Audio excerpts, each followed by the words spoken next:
कि हम सचिन पायलट को प्रदेश के अंदर नेतृत्व चाहते हैं, सचिन पायलट को हम पसंद करते हैं। नमस्कार, मैं अंकित गुजर और आप देख रहे हैं समृद्ध भारत। आज हम आए हैं अनिल चोपड़ा जी पास में, जो कि राजनीति के बहुत बड़े दिग्गज हैं। तो एक बार उनसे जो राजस्थान की राजनीति है उनके बारे में एक क्वेश्चन करना चाहेंगे, और इसके अलावा जो महंगाई हटाओ जो महारेली हुई थी उसके बारे में भी क्वेश्चन करना चाहेंगे। तो एक बार अनिल जी से जानना चाहेंगे कि अनिल जी, जिस प्रकार से राजस्थान में जो है मंत्रिमंडल का विस्तार हो गया, कई मंत्री बदल भी गए और कई मंत्री नए भी बन गए, लेकिन जिस व्यक्ति के संदर्भ में दिल्ली तक जो एमएलए थे, उन्होंने जो दिल्ली तक लड़ाई लड़ी, उनको अभी तक कोई पद ही नहीं मिल पाया है। तो इसके बारे में अनिल जी आपका क्या मानना है? सबसे पहले तो अंकित भाई आपको मेरी तरफ से नमस्कार। दूसरा, सबसे पहले मैं आपके इस चैनल को मेरी तरफ से बधाई और शुभकामना देना चाहूँगा। जैसा कि आपने क्वेश्चन किया कि पायलट खेमे के जो लोग जिन्होंने अपने नहीं बल्कि प्रदेश के तमाम उन युवाओं के लिए लड़ाई लड़कर दिल्ली तक अपनी आवाज़ बुलंद की, तो उसके बाद हमारी आदरणीय नेता प्रियंका गांधी जी, राहुल गांधी जी और कांग्रेस की आला कमान ने ये तय कर अभी पिछले दिनों जो मंत्रिमंडल विस्तार हुआ है उसमें तमाम उन लोगों को मौका दिया गया। और मैं तो कहना चाहूँगा कि कांग्रेस एकजुटता के साथ प्रदेश के अंदर प्रदेश की जनता ने प्रदेश में हमारे कांग्रेस सरकार को जो मौका दिया है उसको ध्यान में रखते हुए हमारे जो लीडर हैं, चाहे वो सचिन पायलट जी और तमाम कांग्रेस पार्टी के नेता मिलकर प्रदेश की 8 करोड़ जनता के लिए काम कर रहे हैं।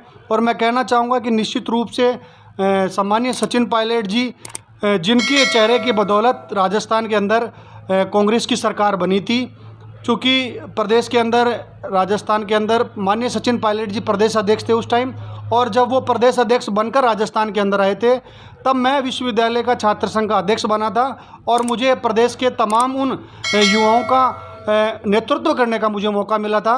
तो सम्मानीय सचिन पायलट जी ने जब भी मैं युवाओं की कोई भी मांग लेके उनके पास गया और मेरे कार्यकाल में और कार्यकाल के बाद भी, तो तमाम उन युवाओं की मांगों को उन्होंने हमेशा पूरा किया। और उन्होंने मुझे आश्वासन नहीं बल्कि उन्होंने हमेशा सहयोग दिया कि युवाओं की जो भी मांग होगी, और युवा ही नहीं प्रत्येक वर्ग, चाहे वो गरीब शोषित जो भी वर्ग है, उनके लिए जहाँ भी मुझे चाहे चलना पड़े, मैं हमेशा युवाओं के लिए और प्रदेश की जनता के लिए तैयार हूँ।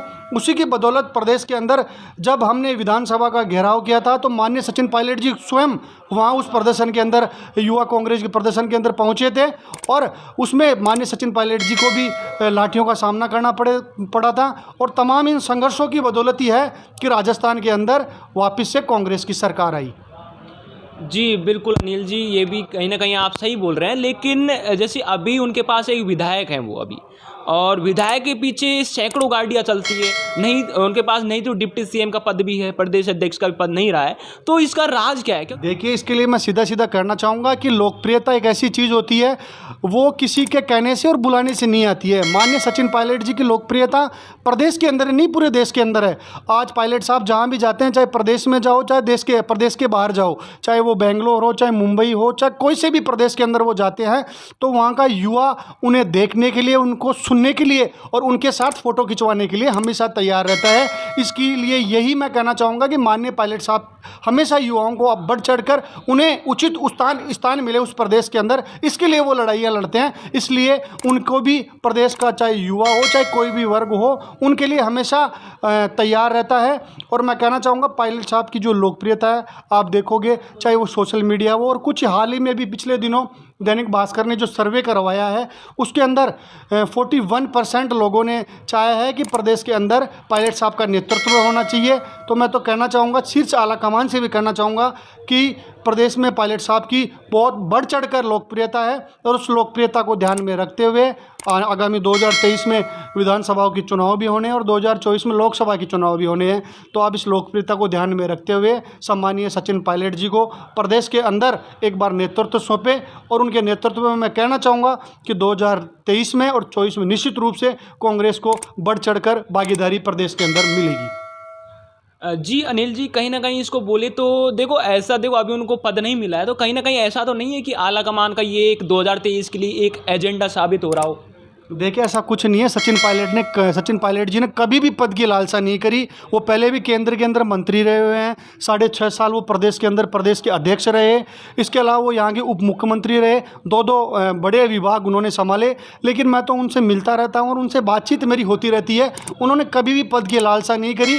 उनकी लालसा यही रहती है कि मेरा कार्यकर्ता, और जिसकी बदौलत प्रदेश के अंदर कांग्रेस की सरकार बनी है, उन तमाम नौजवानों को, उन युवकों को आगे बढ़ने का मौका मिले। हमेशा वो खुद के लिए नहीं लड़कर दूसरों की लड़ाई हमेशा लड़ते हैं। और वो तो आला कमान से भी उन्होंने यही कहा था कि हमने जिन मुद्दों पे हमारी सरकार आई है राजस्थान के अंदर, उन मुद्दों को पूरा करो, और जिन लोगों ने लाठियाँ खाई है, जेल गए हैं और जिनका खून बहा है, उन लोगों को आप उचित प्रतिनिधित्व दो। यही पायलट साहब की मांग रहती है और उन्होंने कभी पद की लालसा नहीं करी। मैं ये आपको इस चैनल के माध्यम से कहना चाहूँगा। जी बिल्कुल अनिल जी, अब एक दूसरा प्रश्न ले लेते हैं कि अभी आपकी महंगाई हटाओ महारैली हुई थी जयपुर के विद्याधर नगर स्टेडियम में, तो वहाँ पे लाखों में लोग, जनसंख्या, आपके समर्थक वहाँ पे मौजूद थे। लेकिन कहीं ना कहीं देखो कोरोना काल चल रहा था, तो कहीं ना कहीं आपके आला कमान को इस रैली को रोकना चाहिए था। इसके ऊपर आपका क्या कहना है, क्योंकि कोरोना काल ने एक विकराल रूप पहले भी धारण कर चुका है और कहीं ना कहीं बढ़ते हुए केस अपन को दिख रहे थे राजस्थान में। देखिए इसके लिए मैं आपको बताना चाहूँगा कि दिल्ली हमारी कांग्रेस आला कमान की, और कांग्रेस को महंगाई जिस प्रकार से आप देख रहे हो प्रदेश के अंदर नहीं देश के अंदर, चाहे वो पेट्रोल डीजल हो, चाहे रसोई गैस हो, 900 950 से ऊपर रसोई गैस का सिलेंडर मिल रहा था। तो विपक्ष में होने के नाते कांग्रेस का ये कर्तव्य बनता है कि हम जनता की मांग उठाएं। और इस रैली को पहले से प्रस्तावित थी, और ये रैली जब यहाँ प्रदेश के पहले दिल्ली में होने वाली थी, लेकिन वहाँ की केंद्र सरकार ने वहाँ परमिशन नहीं दी। प्रदेश के अंदर ये रैली हुई, और प्रदेश के अंदर इस रैली की कुछ गाइडलाइन भी तय करी गई थी पहले से। जिनकी 2 डोज लगी थी वो इस रैली के अंदर प्रवेश कर पाया था। इसके अलावा जिस प्रकार से आप कह रहे हो कि पायलट साहब की इस रैली में लोकप्रियता देखी गई, मैं कहना चाहूँगा आपके चैनल के माध्यम से कि जब राहुल जी ने सचिन पायलट जी का मंच के ऊपर से जब नाम लिया, तो प्रदेश के तमाम उन सामने स्टेज के सामने बैठे लोगों ने इसका समर्थन किया कि हम सचिन पायलट को प्रदेश के अंदर नेतृत्व चाहते हैं, सचिन पायलट को हम पसंद करते हैं। बिल्कुल अनिल जी, मैं भी वहाँ पे महारैली में गया था, लेकिन वहाँ पे कहीं ना कहीं जो जनता है वो I love you Sachin Pilot, I love you Sachin Pilot ऐसे बोल रही थी। तो ये नहीं तो राजस्थान में देखा और नहीं इंडिया में कहीं भी देखा कि एकमात्र ऐसा नेता है जिसके लिए आई लव यू जो वर्ड है उसका प्रयोग किया जाता है। तो ये आई लव यू जो वर्ड है, इसका जो राज है जनता के लिए क्या है? देखिए ये एक टैगलाइन बन चुका आज प्रदेश के अंदर। तमाम युवा पायलट साहब से प्यार करते हैं, चाहे वो युवा पायलट साहब से जहाँ भी वो पायलट साहब जाते हैं उनके कार्यक्रमों में हो, चाहे वो पायलट साहब के निवास स्थान उनके कोठी पर हो, हमेशा युवा उनको इस टैगलाइन के माध्यम से उनको वो अपना समर्थन देते हैं कि सचिन पायलट हम आपसे प्यार करते हैं। तो ये एक प्रदेश के अंदर आज ऐसा बन चुका है कि पायलट साहब जिस भी कोने में प्रदेश के में जाते हैं, उनके चाहने वाले उनको प्यार करते हैं और उनको आई लव यू के माध्यम से उनको संबोधन करते हैं। जी अनिल जी, अब जनता जानना चाहेगी कि 2023 और 24 के लिए आपकी क्या जो चुनावी रणनीति है, क्या रणनीति है आपकी? देखिए आज प्रदेश के अंदर चाहे हमारे मुख्यमंत्री जी हो, चाहे तमाम मंत्रिमंडल हो, चाहे तमाम हमारे पार्टी के विधायक, सब एकजुटता के साथ काम कर रहे हैं और सचिन पायलट जी भी उन्हीं के साथ मिलकर काम कर रहे हैं। आला कमान ने उनको जो टास्क दिया है प्रदेश के अंदर युवाओं को, चाहे प्रदेश के लोगों को जोड़ने का, वो बखूबी निभा रहे हैं। और जहाँ भी उन्हें जाने का मौका मिलता है प्रदेश में मैं जाता रहता हूँ उनके साथ, अनेक दौरों पर मैं उनके साथ रहता हूँ। तो जिस भी ज़िले के अंदर कोई कार्यक्रम होता है या उनको कोई लोग बुलाते हैं तो वह वो निश्चित रूप से जाते हैं और युवाओं को प्रदेश में पार्टी के पक्ष में जोड़ने का काम करते हैं। और वो चाहते हैं, उनका खुद की दिल से इच्छा है कि 2023 में जो परिपाटी है कि 5 साल बीजेपी 5 साल कांग्रेस, वो टूटनी चाहिए और निश्चित रूप से फिर से कांग्रेस की सरकार प्रदेश के अंदर बननी चाहिए और 2014 में अधिक से अधिक लोकसभा की सीटें जीत कर जाए और हमारे नेता माननीय राहुल गांधी जी देश के प्रधानमंत्री बने। तो ये थे हमारे साथ अनिल चोपड़ा जी, कांग्रेस के दिग्गज नेता।